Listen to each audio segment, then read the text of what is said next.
Alhamdulillahirrahmanirrahim. Pertanyaannya, apakah menghargai perbedaan pendapat itu termasuk adab bagi penuntut ilmu? Iya. Kenapa ya? Karena perbedaan pendapat itu bukan terjadi di kalangan ulama kekinian ma'asir, bukan pula pada kalangan empat mazhab, tetapi di zaman Rasulullah SAW sudah ada perbedaan pendapat. Mana dalilnya Ustaz? Pakai dalil lah kalau ngomong. Bisa ceritakan. Saya hobi membaca surah Al-Baqarah. Suatu ketika Rasulullah SAW mendapati pengkhianatan dari kaum Yahudi, Bani Quraiza. Bani Quraiza berkhianat kepada Rasulullah SAW. Dan kemudian Rasulullah membawa pasukan para sahabat, memerintahkan kepada para sahabat pasukan kaum muslimin agar pergi ke Bani Quraiza sebelum mereka jangan sholat asar. Intinya begini, jangan sholat asar kecuali kalian sampai di Bani Quraiza. Kalau belum sampai, jangan lakukan. Di tengah perjalanan, para sahabat sudah melihat bahwasanya matahari sudah hampir tenggelam saat itu. Berselisih pendapat. Para sahabat bukan pukul-pukulan, bukan saling tahdir, bukan saling mudah membinakan, tidak. Para sahabat tahu siapa yang harusnya ambil ilmunya dari Rasulullah SAW. Maka sebagian sahabat meneruskan perjalanan karena perintah Rasulullah mutlak adalah wahyu. Kita diperintah untuk tidak sholat kecuali sampai di Bani Quraiza, sekalipun sholat asar tidak dilakukan. Coba, sholat asar wajib kan? Bunda, akhwan sekalian, sholat asar wajib? Wajib. Oleh karena itu, para sahabat yang juga mengambil bahwasanya sholat 5 waktu adalah suatu yang wajib, maka mereka berpendapat perintah Rasulullah maksudnya muncul interpretasi. Interpretasi itu tafsiran kalau dalam bahasa Arab. Jadi, mohon maaf ada air minum mungkin dari tadinya. Jadi interpretasi di situ para sahabat yang meyakini bahwasanya perintah Rasulullah agar kita bercepat-cepat sampai di Bani Quraiza sebelum matahari tenggelam. Makanya diperintah jangan sholat asar kecuali sampai di Bani Quraiza untuk menakut-nakuti kaum Yahudi ini. Maka sebagian sahabat tinggal di tengah perjalanan, sebagian sahabat meninggalkan sholat asar sampai di Bani Quraiza baru sholat asar setelah sholat maghrib. Kedua pendapat tersebut sampai kepada Rasulullah SAW, sampai kepada Rasulullah SAW. Maka ditanyakan kepada Rasulullah, bagaimana pendapatnya Rasulullah? Sebagian sahabat sholat, sebagian sahabat melanjutkan perjalanan. Keduanya benar, Rasulullah SAW.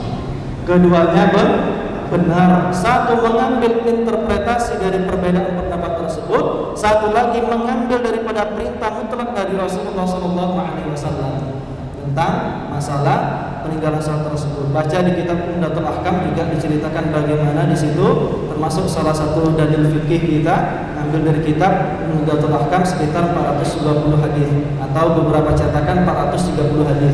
Dulu Umdatul Ahkam tersebut kita hafal sama Ustaz Guntur, ada Ustaz Guntur. Masya Allah, dulu kita hafal itu Umdatul Ahkam itu. Jadi di situ diceritakan bagaimana perbedaan pendapat itu terjadi, dan itu suatu yang dihargai oleh Rasulullah SAW ketika sampai beritanya kepada Rasulullah SAW. Bagaimana pendapat yang kedua? Apa tadi Ustaz? Pendapat Ustaz tentang orang yang tidak mau menghargai perbedaan pendapat. Mancing nampaknya ini, mancing malam Jumat nih, tak apa. Saya cukuplah dikata-katakan oleh sebagian kelompok yang saat ini ya. Tak masalah, saya jawab. Bagaimana pendapat Ustaz ya, dengan orang yang tak mau menghargai perbedaan pendapat? Boleh saya minum Pak? Tuh, boleh saya minum? Bismillah.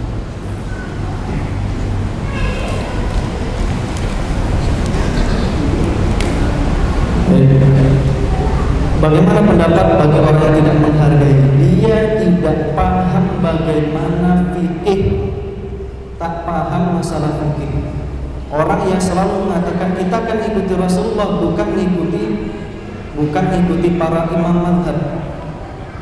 Hati-hati, perkataan inilah yang di awal kami katakan bahwasanya ada sekelompok sejenis manusia gitu ya saat ini yang dulu Rasulullah SAW sudah mengatakan, aku melihat dari keturunan Dzul Khuwaisirah ini akan muncul kelompok di akhir zaman kelak, orang yang dia keluar dari Islam sebagaimana anak panah dilesatkan dari busur.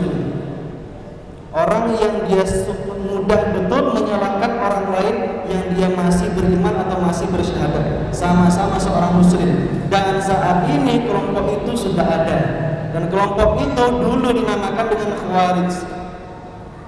Maka beberapa pendapat para ulama di saat ini kita di akhir zaman telah muncul ada kelompok-kelompok yang mudah sekali kalau berbeda pendapat dengan gurunya, dengan ustadznya. Kalau bukan ustadz itu dari tempat itu yang ngajar di masjid ini, dia tak mungkin mau datang duduk berjamaah dengan orang-orang yang lainnya. Dan itu adalah sesuatu yang mungkin dari tadi Ustaz Irfandi katakan sangat disayangkan sekali. Dari mazhab Maliki memiliki banyak adillah yang mukhtalaf fiha, yang dia berbeda, dalil-dalil yang berbeda dari 4 mazhab tersebut. Cara istinbatul ahkam, cara mengambil hukum, bisa jadi hukum ini A, B, di setiap daerah berbeda-beda gara-gara cara pengambilan hukum itu berbeda-beda. Yang disepakati oleh para ulama Al-Quran, hadis, kemudian ada qiyas dan ijma' yang disepakati muttafaq fi. Tetapi ada dalil-dalil yang itu diperselisihkan oleh sebagian pendapat yang lain, oleh sebagian mazhab yang lain, tetapi dihargai oleh mazhab yang lainnya. Contoh, Imam Malik mengambil dalil amal ahlul Madinah sebagai rujukan dalam berfatwa. Amal ahlul Madinah, amal orang ahlul Madinah. Kenapa?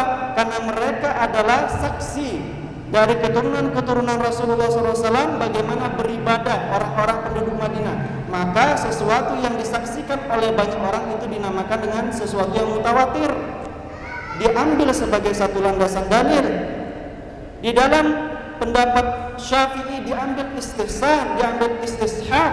Ada beberapa pendapat yang itu mungkin tidak ada dalilnya, seperti masalah mursalah, tetapi dia tidak bertentangan dengan dalil keumuman yang ada di dalam Al-Quran dan hadis, maka itu semuanya mampu dihargai. Suatu ketika Imam Syafi'i rahimahullah, Muhammad bin Idris rahimahullah Syafi'i, beliau setelah belajar kepada Muslim Az-Zanji, belajar kepada Imam Malik, dan kemudian minta lagi Muslim Az-Zanji agar mengajarkan di kota Makkah.